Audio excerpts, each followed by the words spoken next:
Hello guys.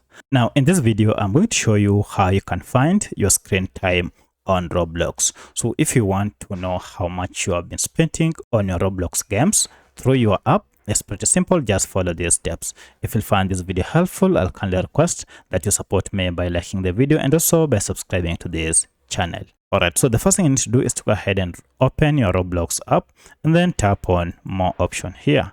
Under more option, you can see we have quite a number of options. Scroll down until you see settings and tap on it. Under settings, look for the option called privacy and content restrictions and tap on it. Now here we have this first option is content maturity and the second option is screen time. Go ahead and tap on screen time to see your current screen time. And as you can see, I have my screen time currently is 0 hours and 2 minutes for the last 7 days, or this is the average for 7 days. And for each and every day, you should be able to see the amount of time you spend on this app or on Roblox. If you want to set daily limit, you can go ahead and set your daily limit as you wish. So that's how you can find your screen time on Roblox.